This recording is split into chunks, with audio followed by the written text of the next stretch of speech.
Okay, welcome. We've got a lot to get to today. Thank you for hanging out for the second hour on a Friday. First hour is pretty intense. This is going to be even more intense. I got Joe Allen. We got a lot of stuff to go through with Joe.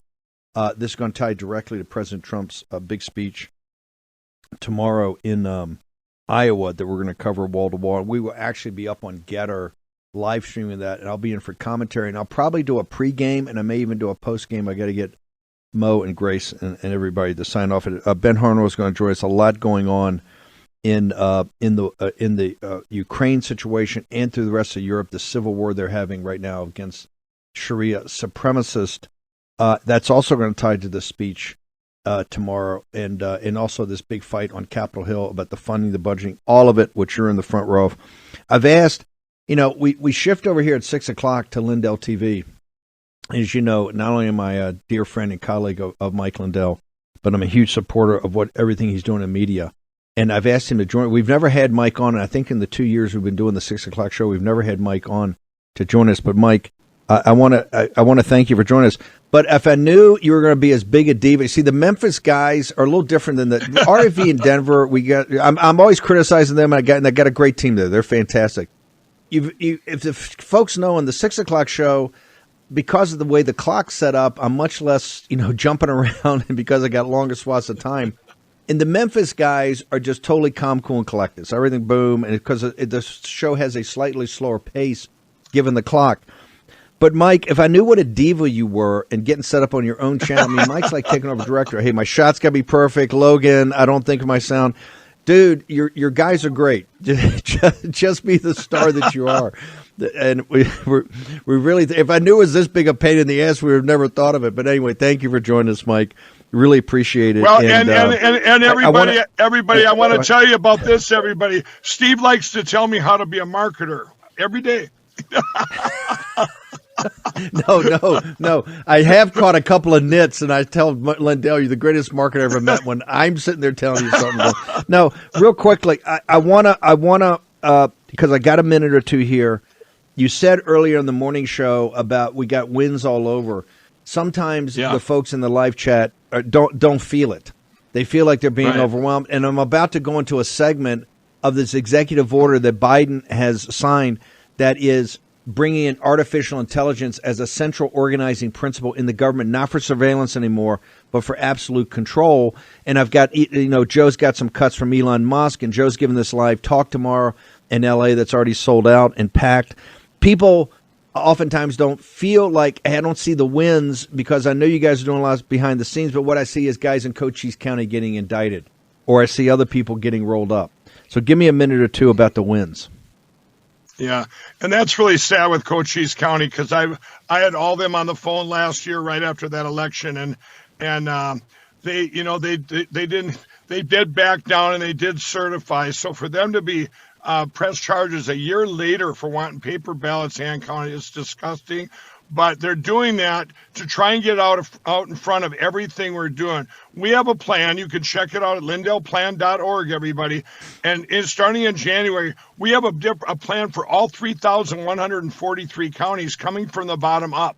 And we've had over 200 counties committed to go to paper ballots hand counted in the 2024 election.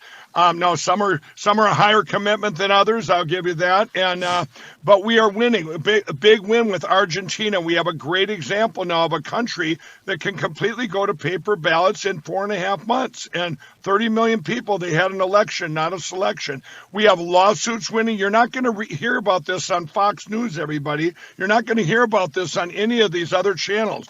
And so if you're looking for hope, you need to continue to watch Frank's speech, the War Room. You need to watch these and get educated on what's going on out there because there is so much hope.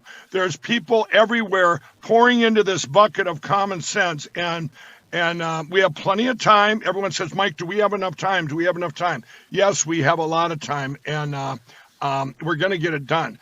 If we secure our election platforms enough and we override these algorithms and all this, we will have our real president back in office. But I just came from California, Steve, and I met with many of them out there.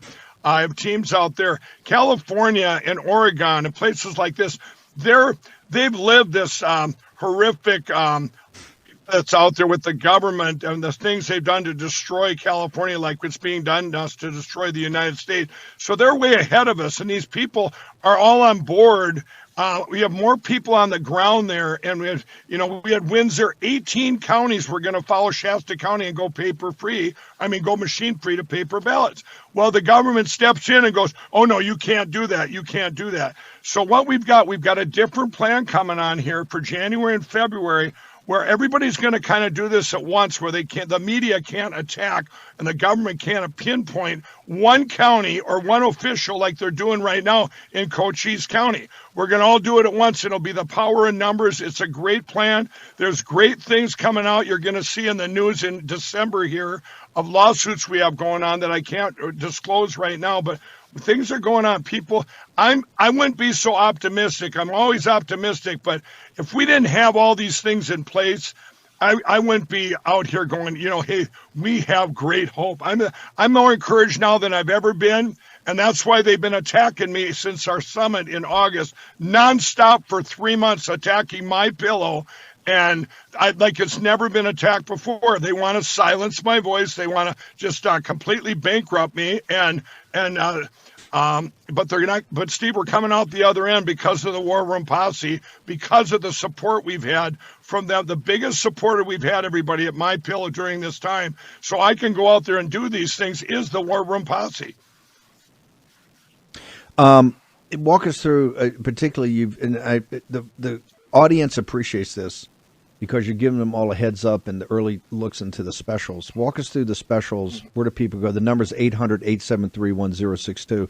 Remember, I want to tell people the background of that. When I first got it, because I'm not a marketing guy and I'm not really a commercial guy, I thought it was I thought that was the 800 call-in number for My Pillow. So not that I wasn't prepared to put it up, and we did all the time, but then Mike informed me, and it was only a couple of days ago. He goes, "Hey, what's your call number? What's your 800 number?" And I go, "What are you talking about?" He said, "The 800 number you repeat." And I go, "Isn't that your general?" He goes, "No, that's just War Room." And so now I'm like one of those pilgrims.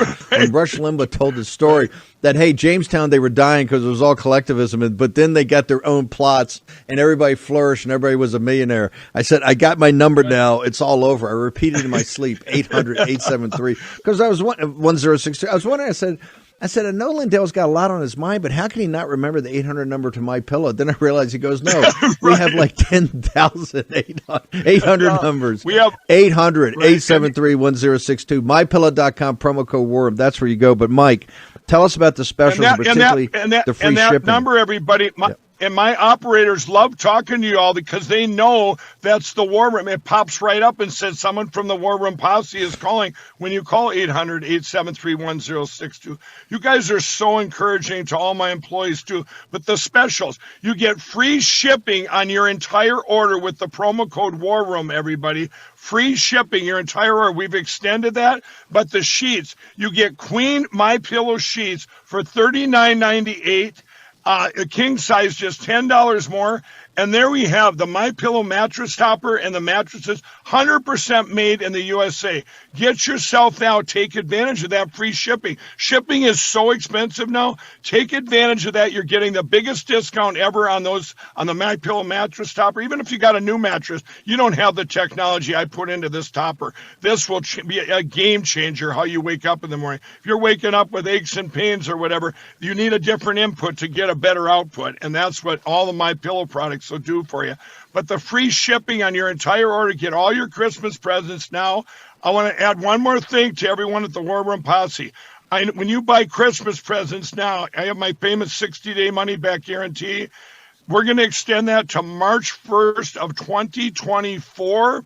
So you rest assured if they get it, let's say it's, maybe they get the wrong size slippers or whatever. You have a 60-day money-back guarantee. We'll take care of them. We treat every customer, Steve, like it's our only customer. That's why we've gotten so big, and that's why, we've sold over 80 million My Pillows, everybody, because of all of you out there, the support you've given us through all of these terrible, terrible attacks on My Pillow, and we thank the War Room Posse so much. So today we're giving back, Steve. We're giving back with these specials. Okay. 1-800-873-1062, or MyPillow.com, promo code War Room. Go there, check it out now. Mike Lindell, we'll let you get about your appointed rounds, but thank you so much for being here on your own channel. First time we've had you on in 2 years. Really appreciate it. Thanks, Steve. I know Memphis is in my ear. I know he's a diva, but we'll get him off here and get back to the show. Thank you, Mike. Appreciate it. God, unbelievable. Worse than I. People tell you this is one of the things I had to learn in doing the show, is that in that time I was a film director for documentary films, because you got to be a control freak, right? And so I'd be sitting here and we'd do the show and telling the director what to do. Hey, the guys in Denver do a great job. The guys in Memphis do a great job. The men and women that support us here in those control rooms on the 2 different channels we do the show in. Of course, my ever-crack production team here at the War Room.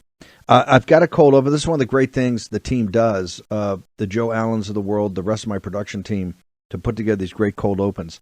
Let's play this, and I want to bring in Joe Allen about the new threat. Shouldn't say it's a new threat, but now it's unmasked, the threat of tyranny over a liberty-loving and freedom-loving people. Here we go.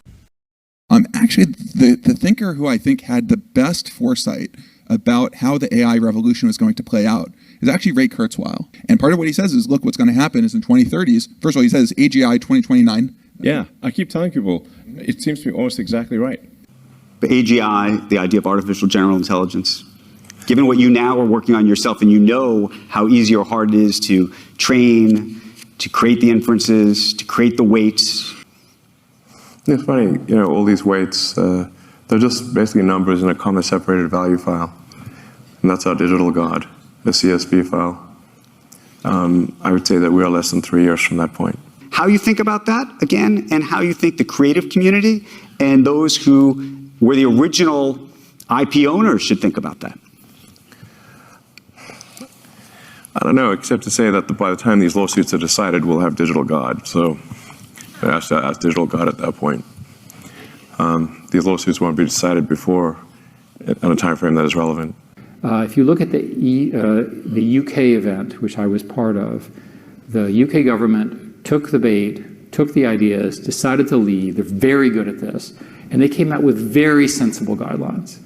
And because the US and the UK have worked really well together, there's a group within the National Security NSC here that is particularly good at this. And they got it right, and that produced this EO, which is the longest EO I think in histories of executive orders, which says that each of the aspects of our government are to get organized around this. I defy you to argue that an AI doctor for the world and an AI tutor is net negative. It just has to be good. Smarter, healthier people has got to be good for our future.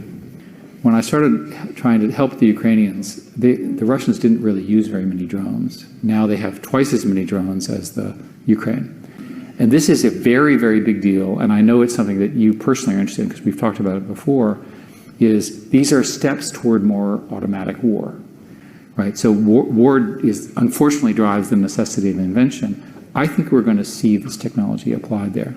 But I think we're at the cusp of using AI for probably the biggest positive transformation that education has ever seen. And the way we're going to do that is by giving every student on the planet an artificially intelligent but amazing personal tutor. And we're going to give every teacher on the planet an amazing artificially intelligent teaching assistant. What the fourth industrial revolution will lead to is a fusion of our physical, our digital, and our biological identities. I don't think we can even imagine how that changes things. That might, in a way, we might not even predict change civilization. In the next 5 years, the frontier model companies, those of us at the very cutting edge who are training the very largest AI models, are going to train models that are over 1,000 times larger than what you currently see today in GPT-4. And so, the world is your oyster. You could imagine that being applied to many, many different parts of our economy. When I hear this as a historian, for me, what we just heard, this is the end of human history. Not the end of history, the end of human-dominated history. History will continue with somebody else in control. I'm tending to think of it more in terms of really an alien invasion. That somebody coming and telling us that, there is a fleet, an alien fleet of spaceships coming from planet Zircon or whatever with highly intelligent beings. They'll be here in 5 years and take over the planet. Maybe they'll be nice. Maybe they'll solve cancer and climate change, but we are not sure. This is what we are facing, except that the aliens are not coming in spaceships from planet Zircon. They're coming from the laboratory. I talked to Elon Musk the other day, and he thinks we'll get things more intelligent than us. And what he's hoping is they'll keep us around because we'll make life more interesting. If you have a world without people in it, or without animals in it, it's just not as interesting as a world with people in it. That seems like a pretty thin thing to rest humanity on to me. But he thinks it's quite possible these things will get much smarter and they'll gain control. If that doesn't scare you to the core of your being, you got to say, hey, being, we got to awaken. I can't help but think, Joe Allen, and by the way, the compilation there you and the team put together is just unbelievable. I can't help but think about Arthur C. Clarke's prophetic novel, Childhood's End. It may be time for a reread of that. This is beyond scary. And I want to do two things here in the time we've got to go through. Remember, the longest executive order in history, and the most complicated. And I just want to quote Schmidt. Each of the aspects of our government will now be organized around artificial intelligence, which is really godlike intelligence that they will attempt to manage. It's beyond frightening, and it's got to be stopped. More importantly, the humans. You've seen these science fiction novels, and you've seen these movies, and it's always the humans and against the robots and the Transformers. This is going to be the call, and I say this as a completely practical person, and I will tell you the reason. I've got a pretty good record of being able to look down range and kind of figure out something's up. It's the whole reason we hired this cracker from Tennessee a couple of years ago that was a rigger for concerts, because I saw his writings in the Federalist and other places. I said, wow, this guy's got a completely different take on transhumanism than the technologists. And then I found out later that he had gone to the same theological school to get his master's as Dr. Martin Luther King, which is Boston University, which is a very serious place for very serious thinkers. And that is Joe Allen. So, Joe, make this make sense to me, because what I just saw right there has scared me to death, sir. You know, Steve, it's interesting you mentioned Arthur C. Clarke's novel, Childhood's End. I feel like we are, in a way, living through it. You remember in the novel, the parents saw their children transforming. They weren't really sure what was going on with them. They became smarter, seemingly. And the story ends by revealing that it was some sort of alien race that was pushing evolution forward, but they had to conceal themselves because they had horns and leathery wings, and all the Christians thought they were devils.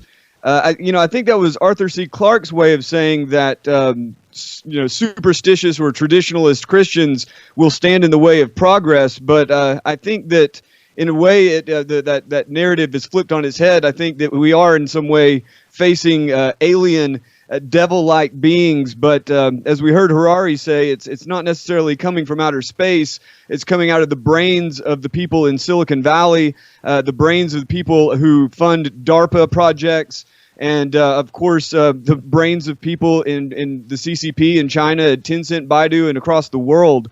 They believe that they are creating God. It's a techno religion. Almost all of them are atheists.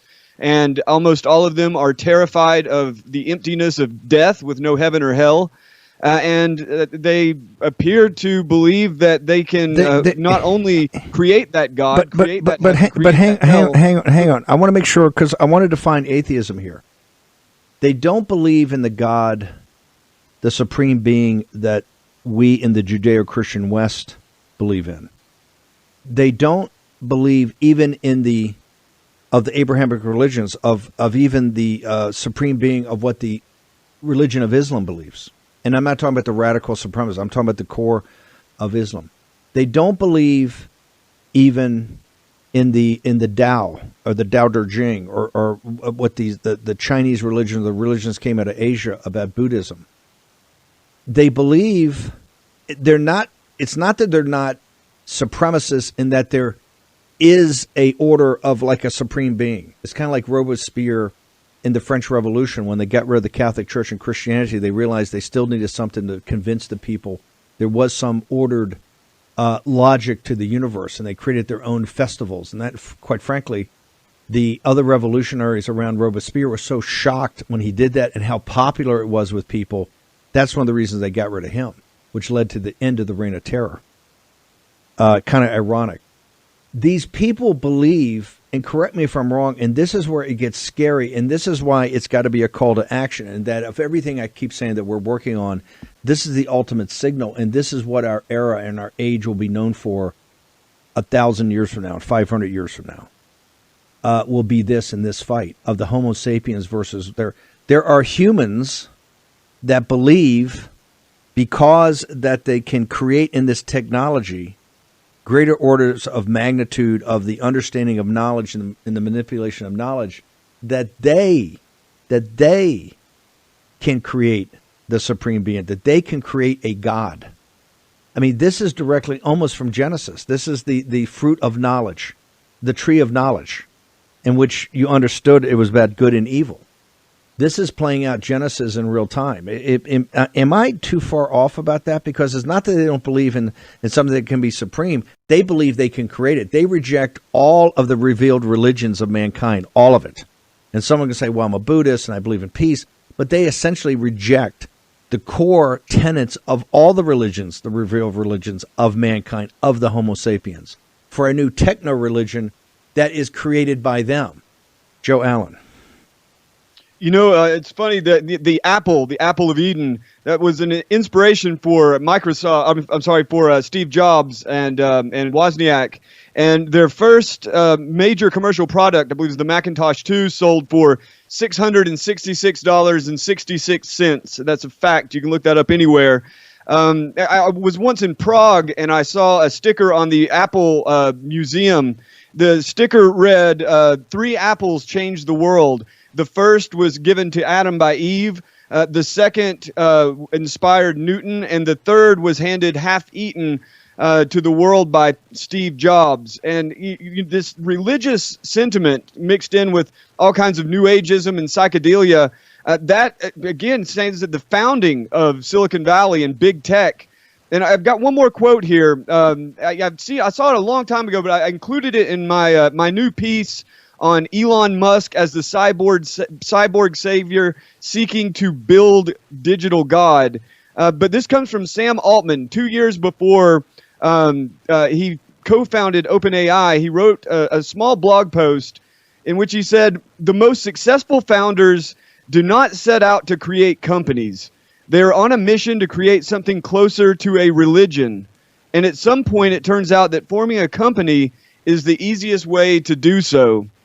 And that's undoubtedly what he has done. He's created his own denomination of this techno-religion in which the people at OpenAI and Altman as the figurehead intend to create artificial general intelligence, AGI, artificial godlike intelligence.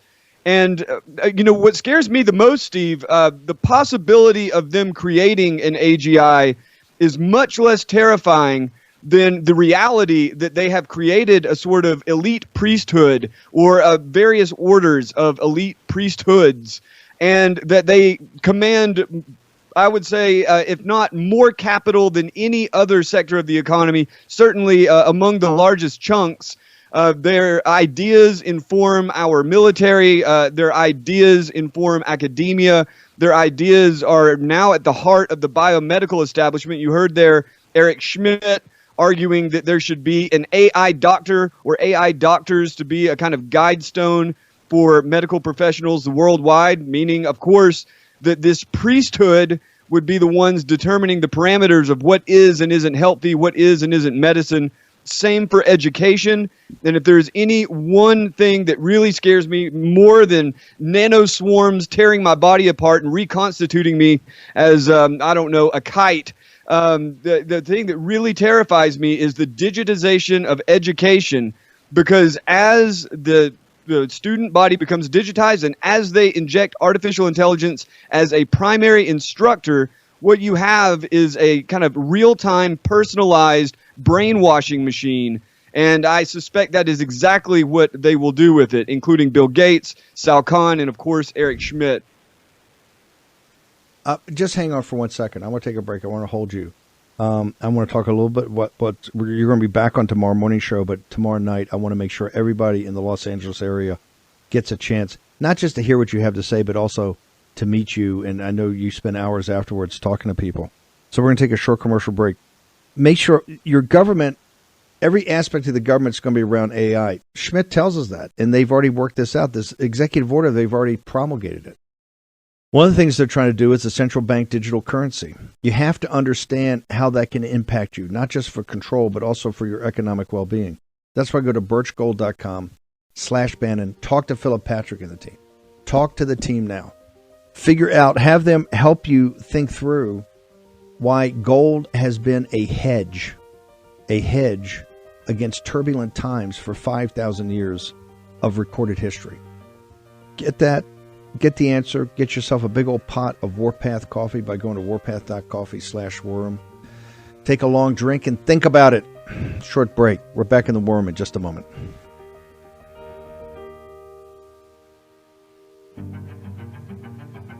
War Room Battleground with Stephen K. Bannon. I'm the first to admit when it comes to the late afternoon show, I always need a pick-me-up like I do in the morning before we start the morning show. That's why Warpath Coffee, the dark roast, Mariner's Blend, best dark roast ever made. Warpath.coffee/worm. You get all the discounts. We've worked with Tage Gill and the team for years on this. The mild roasts are fantastic. If you're so inclined for mild roast, holiday roast, all of it. They got merchandise. They got the mugs.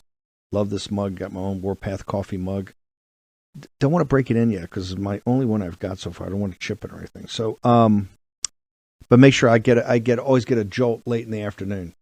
And I want to thank the team at Warpath for doing that. Warpath.coffee. Like I said, go to Birch Gold, get the information from Philip Patrick team, and then make yourself a pot of coffee because it's time to cut the phones off.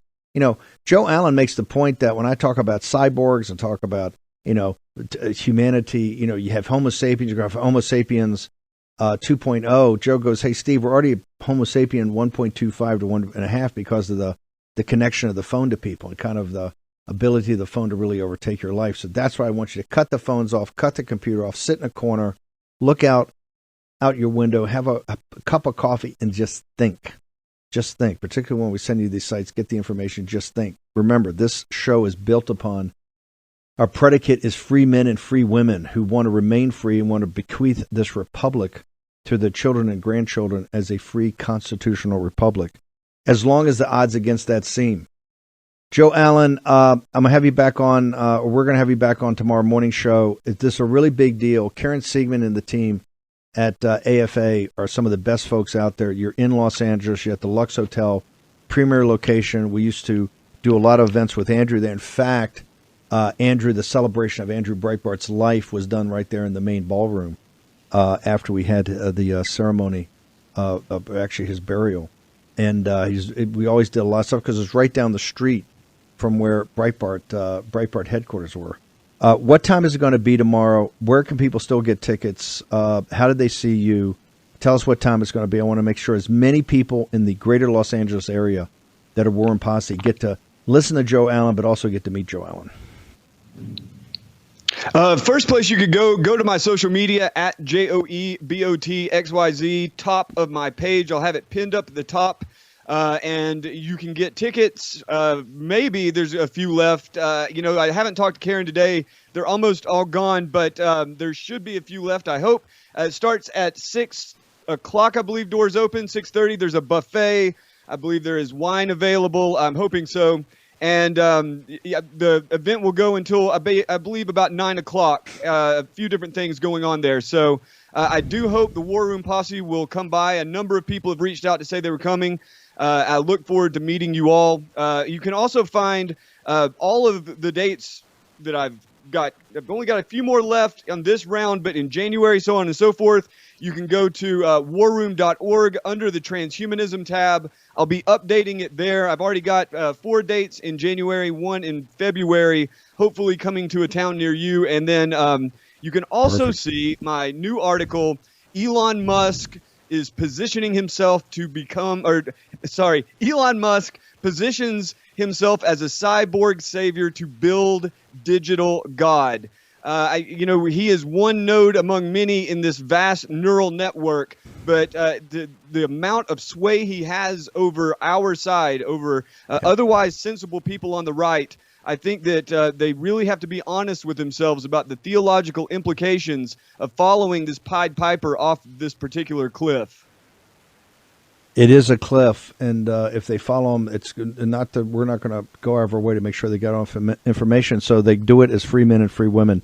We're going to break that down more tomorrow. We got to bounce, but Joe Allen, thank you. We'll see you tomorrow. And I understand that this is standing room only already with the event, but doesn't make Karen and those guys will figure out how to shoehorn you in if you call and try to get a ticket. Thank you. And by the way, everybody go to Amazon and get the Bible, Dark Aeon. You'll understand it all, and you need to understand it all. The Bible of the book that explains everything about this movement. Thank you, brother. Ben Harnwell. We are not one to gloat, so we won't. We'll just get to the facts. But I want to start with that with the Langley. Was it the Langley Chronicle? The WAPO Langley piece Bugle today. And look, we are not the Langley Bugle. We are not fans of Putin. We said that he's part of a criminal cartel that controls Russia, just like the CCP controls China. Maybe the KGB doesn't do it to the degree, but it's just a difference in degree, not in kind. But this blowout article in David Ignatius' paper, quite frankly, the kind of narratives going against him. Walk us through what's happened in this Ukraine situation, because we're in the middle of a monster battle on Capitol Hill right now about the funding, another $80 billion they want to go to this fiasco. Good evening, Steve. Well, there have been a few developments in the last 24 hours on Ukraine. But yeah, let's start with this article. Absolutely astonishing. This is the Washington Post, okay? That we call the Langley Bugle because it's a reliable source of understanding exactly where the CIA is, where it wants to position the American public. And here's the headline. In Russia, the shift in public opinion is unmistakable. Steve, if you give me 30 seconds, I have to read the opening 2 lines of this article. This is the Washington Post, okay? 20 months ago, after Vladimir Putin had launched his full-scale invasion of Ukraine, many high-ranking Russians believed that the end was near. The economy faced disaster as they saw it, and the Putin regime was on the brink of collapse. Today, the mood has changed dramatically. Business leaders, officials, and ordinary people tell me that the economy has stabilized, defying the Western sanctions that were once expected to have devastating effect. Putin's regime, they say, looks more stable than at any other time in the past 2 years. And then it goes on, sector by sector. Hold it, hang on. Whoa. Don't go on. That is in the printed edition and online of the Langley Bugle. And for the folks who just come to the show, we call it the Langley Bugle because the CIA headquarters is in Langley, right there across the river from the District of Columbia, from the capital itself, but it's really the greater capital area. And the Washington Post with David Ignatius is basically the newsletter. It just prints what the CIA wants. How could it possibly put those words even right there when they've told us for years that the $113 billion that all the allies, and from Jim Stavridis to all the phony ambassadors to all of it, every day we heard the Russian people hate him. They've turned on him. The economy's in collapse. There's this morning on Morning Joe, they said, well, the Polish ambassador said, they goes, I think the Polish guy to NATO says, 2% of the GDP of the budget, defense budget, has killed half the Russian army. He sat there and they all said, this is amazing. Can you repeat that? I mean, just the lies. How could everything we saw that Putin has lost the country, Putin's going to be assassinated, there's coups against Putin, everybody hates him, he's detested by the Russian people, and then just to blandly put out, oh, by the way, maybe this is not turning out right, Putin's actually supported by 80% of the Russian people, when Biden's at 24%, the Congress is 16%, that only Trump is still in the mid-40s on approval. He's at 80%. Sir. Steve, when the mainstream media sets out to take Vienna. That is to say, the national consciousness of the United States. It takes Vienna. It's brutal. It's not particularly sophisticated. This particular U-turn has occurred so quickly. I got whiplash just watching it take place. The reason, I think, Steve, the background, the reasoning is, I simply think the pivoting now has gone from Ukraine to Israel. That's where I think America, the Biden administration, the CIA, the State Department, that is exactly where it wants people now to be focusing on. And they're hanging, no, not hanging, past tense, they have hanged Zelensky out to dry. And this is just basically the confirmation of that. Steve, it's a confirmation of what we've been saying on the war room, I think, for the last 6 months. But this is in concrete form. I just want, if I may, Steve, just to indicate, when I say it then goes through sector by sector, what it means. Okay, it says the restaurants in Moscow are packed, real estate prices are rising, construction is booming. The article not only indicates that how well the Russian economy is doing, it actually goes further, and it says that as a consequence of the Western sanctions on Russia, in the first few months, a lot of the flagship stores that posthumously, they all pulled out of Moscow, they all pulled out of Russia, said we're not doing any business here anymore. Well, what happened? But of course, so Russian businesses then came in and filled the vacuum. Edem, with savings, when you have the Russian oligarchs, their natural desire to invest their wealth wasn't in Russia, it was in property overseas. Well, of course, we've been confiscating and totally illegally, I personally think, that property. So, of course, what are the oligarchs in Russia going to do? They're going to be investing in Russia. And that's exactly what's happening. And that's what this Washington Post article makes absolutely clear. That is to say, Steve, the consequence of these sanctions that we've been talking about really sort of for 2 years, how they weren't well thought through. They were simply interested in the first effects, the superficial first order effects, and then the second order, third order, fourth order, fifth order consequences of those. They weren't even considered, because the point was for Joe Biden and Ursula von der Leyen and all the rest of our sociopathic overlords. The point was for them to get themselves in front of the television cameras and show moral leadership and say, look, we're doing this. This is the action that we're doing. The consequences of those actions that hit us in the West as just as hard as they hit the Russians wasn't a consideration, because it wasn't the point. These people in the West are driven solely by the need to get in front of the cameras and a morally posture. That is a stark difference, Steve, from the leaders that they have on the other side of the divide. Now, obviously, you and I, we support passionately the Judeo-Christian West, but it has to be acknowledged that President Xi in China, Vladimir Putin, and Erdogan in Turkey, these people aren't driven. Their first order instinct isn't a press release. These people are long-term strategic thinkers, and the problem is we're fighting these nations which are coalescing into a formidable anti-Western bloc, and we're electing imbeciles. And of course, in the United States, to say we're electing the people, it opens up a separate debate. But we are in an existential crisis. We spoke about this yesterday when we cited the Daily Telegraph, that indicated Daily Telegraph, mainstream media, right? This isn't an alt-right newspaper. The Daily Telegraph said calmly that France is on the brink of civil war. These are the structural problems that we have in the West, and our leaders, as this Washington Post article illustrates, are doing more harm to us than our ostensible enemies. I want to go back to something you said. We got about 8 minutes here, or about 6. I got to do some talking at the end, and I'm going to try to get you back on tomorrow. But this weekend is jammed. We've got the fentanyl town hall that we're doing. We have President Trump's important speech tomorrow at, I think, 5 o'clock Eastern time from Iowa.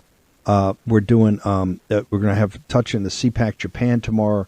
We've got the 250th anniversary of the Monroe Doctrine. We're going to talk about Latin America and how it's rolling back up and impacting the country from the southern border and it looks like a kinetic war could start there at any moment. And I'm going to have Joe and Ben back on. You said that it's pretty obvious, and I want to take this from the capitals of Europe and particularly the major papers over there. You're saying it's increasingly obvious that the war is over, and not over, but Zelensky and the Ukrainians have certainly not won, and have been a big disappointment given the money they were doing. Not the Ukrainian people, their courage and valor can't be questioned. I mean, the sacrifice they've made.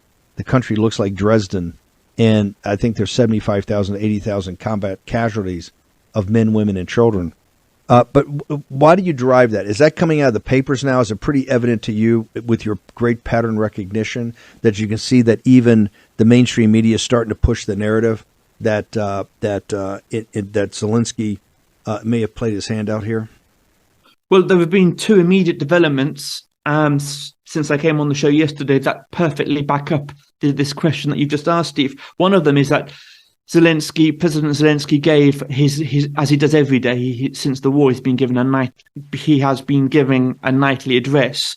The first thing is that he announced yesterday, just sort of less than 18 hours ago, that there's been a change of focus now as in Ukraine's strategy. It's now basically concentrating on defense. It's going to try and embed itself in, build similar defense, three-tiered defense lines from similar to what the Russians have been doing on their on the Donbass territories that they've occupied, and they're going to try and do that over the winter. And this, Steve, this to me is an indication that Zelensky accepts that the war is now not just simply an attrition phase, but really a stalemate phase. That word stalemate, I've chosen that specifically because, of course, that was the word that the Ukrainian commander-in-chief used in his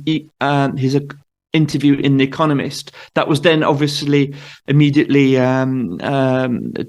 disavowed by Zelensky's spokeswoman. But the commander-in-chief had said that this war is now a stalemate. So the fact that Zelensky has now really massively changed the strategy, the counteroffensive is now officially over. That really indicates to me, Steve, that the military has now taken over the strategy of this war, and that could have implications for. I would suggest likely that could have implications for Zelensky's own position. Hang on.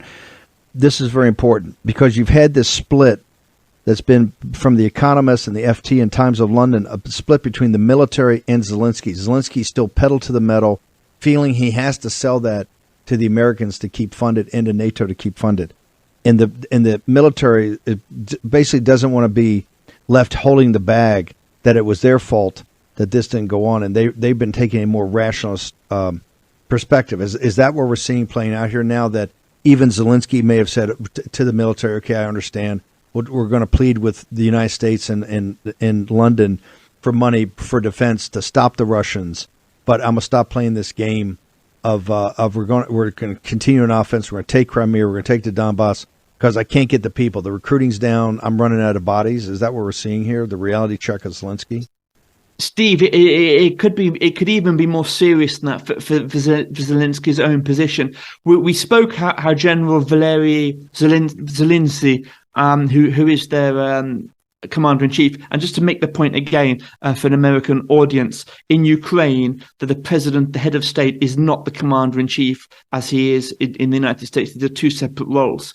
And General Zaluzny, he gave, as I say, that astonishing interview with quite a few revelations in The Economist a month or so ago. And I sort of think that when Bill Burns, the director of the CIA, and Lloyd Austin both went over to Ukraine around 15 days ago, they were very sort of diplomatically, but they were sort of, their messaging was very much backing the Ukrainian military's view on how this war was going, rather than Zelensky's view. I mean, it was quite abrupt that's what they were doing publicly. I don't know what they were saying privately to Zelensky. But the fact that Zelensky now has announced this really sort of shock change in military strategy, I would suggest, because we have been sort of talking about how the military, the Ukrainian military, has been growing increasingly restless in Ukraine. I would suggest that Zelensky has made this position really because if he'd have continued on with his previous policy, he would have lost the military support and all that statement entails. So I think he did this really out of a position of weakness. Ben, we've got to bounce. I've got a heart out. How do people get to you on Getter and all that? And we'll have you back on tomorrow. Thanks so much, Steve. Yeah, simply, folks, you can get hold of me on the best profile on the best social media platform. That's at Steve Bannon, and that you get my posts there. Thanks so much, Steve. Thank you, brother. Tomorrow morning, we're going to kick this back off at 10 a.m. Eastern Standard Time. The show will be packed. As I said, we're juggling about 10 things, but you need to be on the loop of all of them. I want to thank our sponsors, particularly. We talked earlier today when we had My Patriot Mobile up about the alternative economy. There's no better company that exemplifies that than Public Square. Go to publicsquare.com. That is where if you're an entrepreneur, you can actually list your products and services. And if you're part of the MAGA movement, you can actually go on this app or the website for total free. It's free to list your products and services. It's free as a consumer to go on there. And what do you find? You find people that don't hate your values. We must stop giving money to people that hate us. And remember, as Seifert says, you get to vote every day. It's not just every quarterly at a ballot box or once every couple of years at a federal election. You get to vote every day. Go to publicsquare.com. Check out the website. Check out the app. Check out all of it. Also, always remember Warpath Coffee. Get some great Warpath Coffee. When you talk to the folks at Birch Gold, when they talk to you about central bank digital currency, when they talk to you about the BRICS, when they talk to you about gold as a hedge for 5,000 years, get a hot cup of coffee and just think. That's what the show is. It's a platform to give you access to information and knowledge you didn't have before. But it's got to become your understanding and your wisdom, your discernment, all of it. So check it out today, birchgold.com/Bannon and warpath.coffee. Go check it out. Have a hot cup of coffee. See you back here at 10 a.m. Eastern Standard Time tomorrow.